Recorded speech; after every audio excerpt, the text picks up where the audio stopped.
We just got kicked out of the marina. We weren't supposed to be here. We're gonna head down to an anchorage about 4 miles south of here.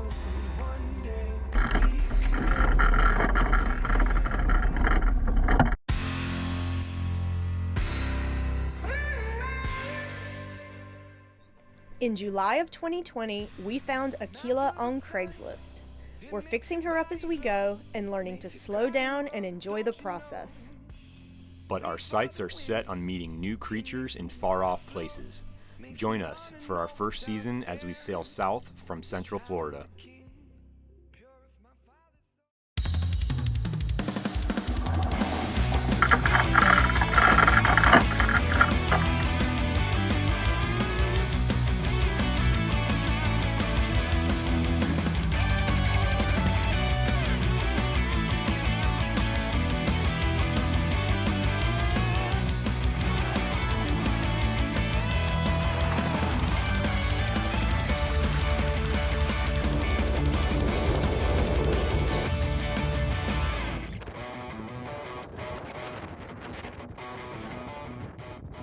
All right, so we just motored about 4 miles south from Clearwater Beach Marina down to the Belleair Bluffs Causeway. There's a great little anchorage here. The way down was kind of stressful. We had to leave the marina, and we had 20-mile-an-hour winds coming into us. We had 2 big super yachts blow by us at about 40 miles an hour on either side of the sailboat in the middle of the channel. That caused opposing 6-foot waves that slammed us around a little bit and kind of scared us. It was not very nice of them to do. For some reason my engine was running hot again, over 200, so I got to address that. Thinking about opening up, changing out the through hole for the intake, because on the Pearson 365 standard it's like 1/2 inch. It's a small through hole that takes in water, and I've heard people talk about upgrading to like a 1 inch, and I think I'm gonna do that, because basically if I go over 2,000 RPM, it goes up to 220 degrees Fahrenheit, and at 1800 RPM it stays at like 190. I think it's a water flow thing, but we'll work on it. So we're motoring.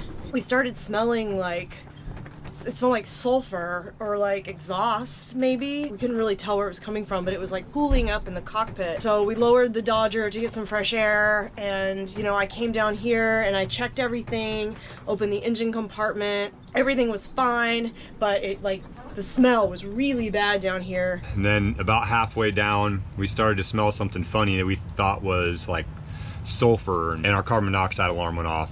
So the only thing I could think of is that I had an exhaust leak, maybe in my elbow or somewhere where it mixes with seawater. It smelled kind of like exhaust, but it had like a very distinct like sulfur smell, or like chemical smell, I guess. Turns out we get here. After we anchored and tied off the anchor and everything, I started doing some investigating. Ryan opened up the lazarettes and found that our brand new $180 AGM starter battery went from looking like a square to looking like a paintball. This is what our starter battery looks like now.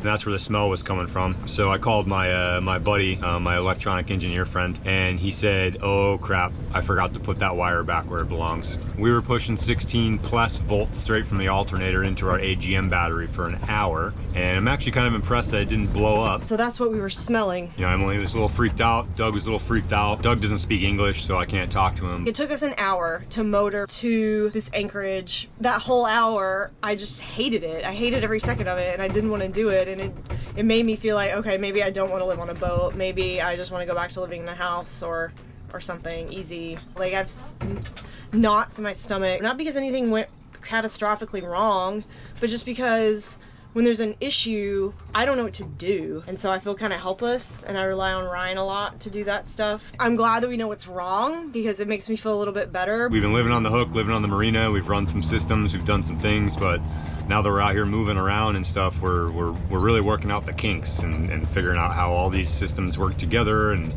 that was only our 3rd time dropping anchor. I mean, we did it great. I got 4 feet under my keel right now, and I got 100 feet of anchor chain out, so I don't think we're going anywhere. It was a little nerve-wracking. We're gonna wait till our nerves settle down. Hopefully the wind settles down a little bit too, so I can drop this dinghy and dinghy motor into the water, and we can get Doug onto land. He does not like the engine running, and that's it. He doesn't mind being on boats.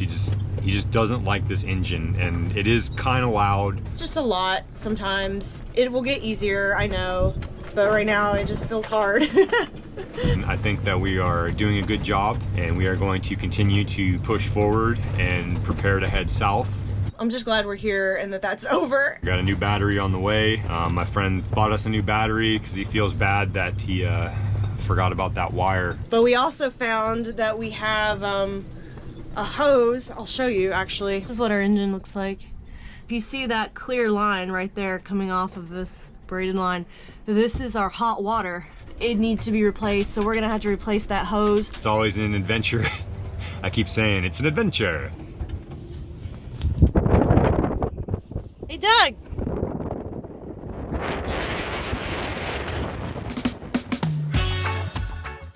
Ryan says the grill is nasty, so 3 weeks of cooking.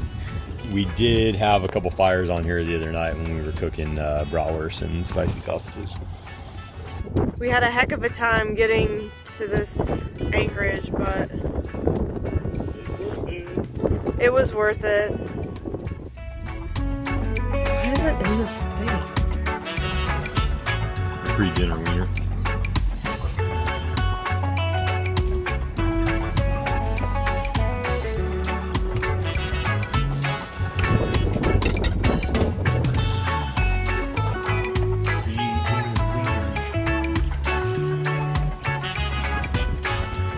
Crunchy.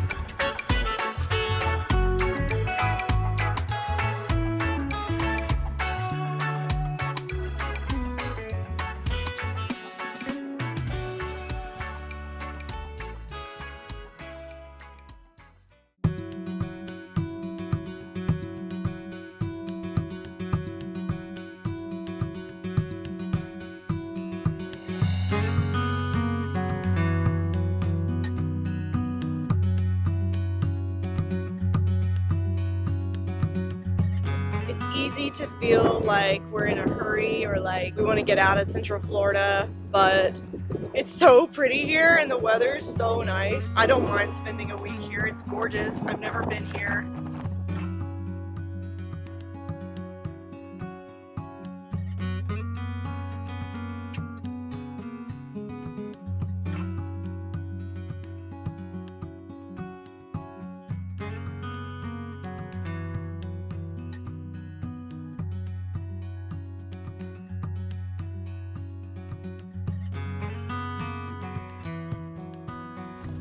You up by yourself? Come on, let's go.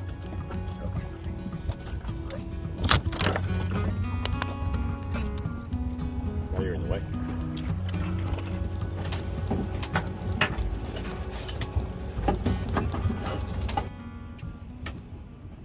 What's all that? It's scaling. Where's that coming from?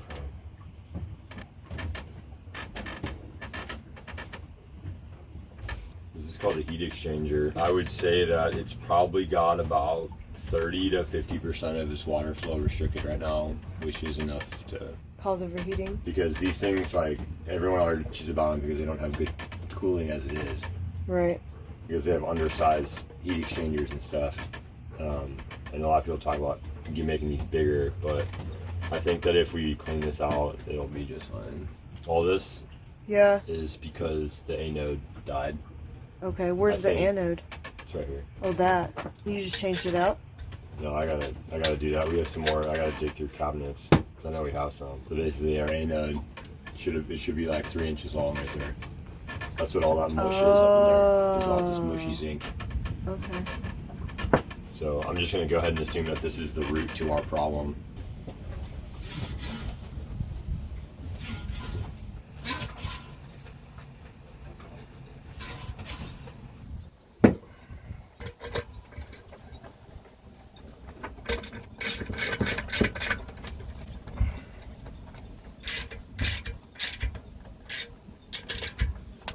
Are there any more of that size in there? None of them have that brass thing on there. Oh, but there's a brass thing. Let's see what size it is.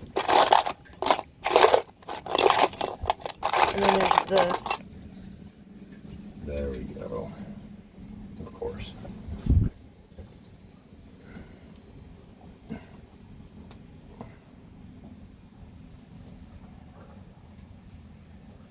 Oh, it wasn't supposed to do that, huh?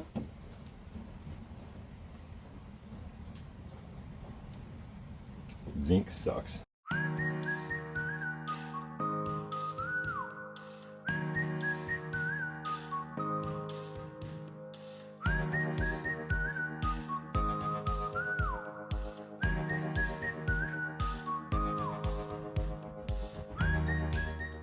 So today is a mostly cloudy day, I would say. It was foggy this morning. Yeah, it started off super foggy. I looked at that, what you're about to look at, I looked at all that stuff when it was foggy out, and to my surprise, the fog wasn't really doing a whole lot. We were still making like 10 amps per solar array and like 35, 40 volts. We were charging in the fog. I'm down here with our Renogy MPPT controllers. All right, so what is an MPPT controller? An MPPT controller is a maximum power point tracking unit that is a really smart way to charge your batteries via solar. If you can imagine, the solar panels are getting sunlight all day long, indirect sunlight. There's all sorts of variables that alter how much voltage and amperage is being produced. What the MPPTs do, they have the ability to regulate the amount of voltage and amperage to get the maximum power. They basically just find the best voltage and best amperage and put it into the batteries. I know you guys can see me. Hi. I just want to show you guys what our MPPT controllers are doing right now. Ryan's going to help me explain it. The one on the left is for our big panels. Yeah, these are our rigid panels. For our rigid panels. So it's showing that our batteries are at 13.4 volts right now. Yeah, so the panels are producing 31-ish volts right now. Through the menu. 6.7 amps. Yeah. So the solar That's panels are not- putting 7 amps into the batteries right now. It's not the best. We got a cloud. Yeah, there we got a cloud. Yeah, it's cloudy.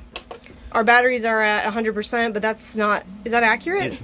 I don't know. I don't trust the MPPTs just because of the position and where they're wired. That's why we have a smart shunt that we get our overall battery percentage from. And where do we get the reading for the smart shunt? Like where Inside do you the galley. So that's what the thing in the galley does. Yeah, that connects to this. See how this thing that I installed is in between this black wire?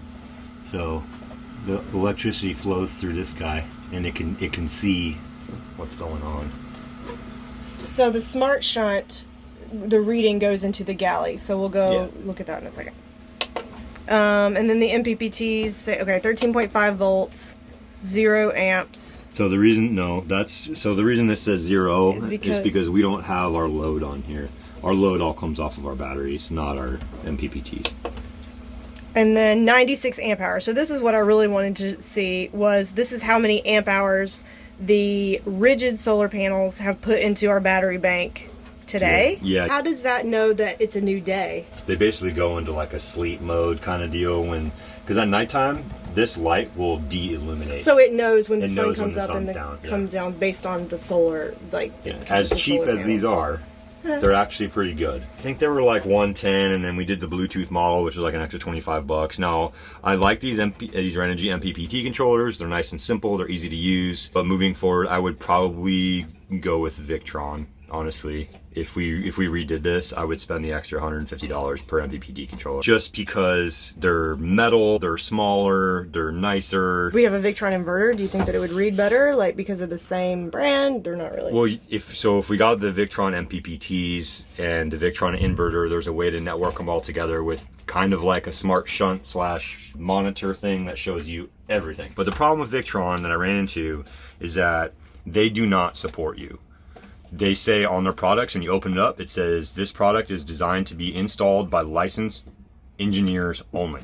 If you call them, they have no tech support whatsoever. They told me to talk to my dealer because I needed to program my Victron, and my dealer was their web store on Amazon. So obviously Amazon doesn't know how to program Victrons, so I was able to get some information from some other guys in the industry with another company who told me that I needed to order a $70 cable and plug it into my laptop and program the Victron so it would work with my batteries. But Victron will not tell you that, and it's not even listed in the manual. So anyways, moving forward. So I just wanted to look at the other MPPT controller, which is going to our flexible solar panels.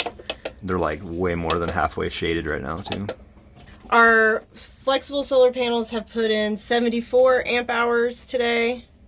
You can see 74. Yeah, because when we woke up, our batteries were probably at like 80%, Okay, so we totally forgot to come in and show you the battery monitor that we have in the galley that's connected to the smart shunt. This is where we can see at any time what's going on with our batteries. Really, we're just looking at these two numbers at the bottom. We have the current voltage. Right now we're at 12.9. And then this is our current consumption. So right now we're using about 6 amps. Our refrigerator just kicked on, and this is the current wattage that we're using.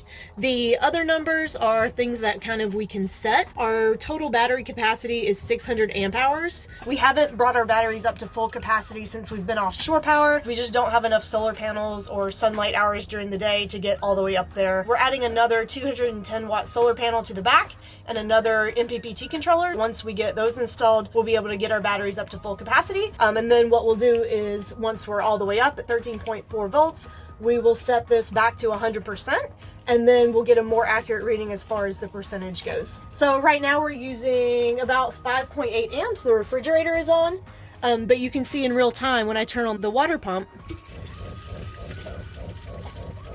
and it goes up, back down. The other really cool thing about this is depending on what's on the boat, we can see how many amps each one of those things uses. How many amps does the anchor light use? How many amps does it take to charge a phone, or, you know, each one of these lights in the galley. So that's pretty cool. So it's crazy that this anchorage can be so awful during the day when there's boat traffic and it's so rolly. We were awoken this morning at like 6:30 with fishing boats leaving this boat ramp, and all of a sudden, like, our tools are flying. I apparently left out a wine glass last night with a little bit of wine in it, so that toppled over and got wine everywhere. Oops. But then right now it's just dead calm and there's no one here, and it's just absolutely beautiful. You might be better at this than me.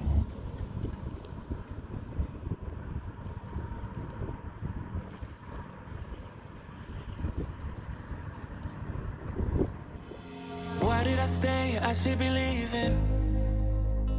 Hear what I say without even speaking. My compass is off, why did I choose you? I'm just too lost, I need to cut loose. I keep it in my head, I keep it locked away. My friends think that this is over. Guess it's the price I paid. Played with the enemy, now I got you on my shoulders. Let go and let me love, let me let go and let me love. Let me let go and let me love, let me let go and let me love again. Let go and let me love, let me let go and let me love. Let me let go and let me love again.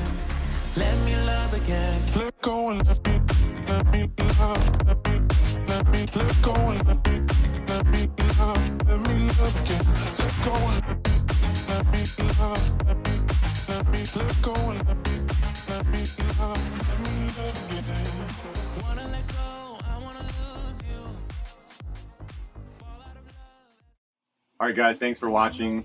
We hope you enjoyed seeing a little bit more of the technical side of things. If you want to see more of that, let us know in the comments. I'd be happy to go more in depth with some of our systems and do some tech talks.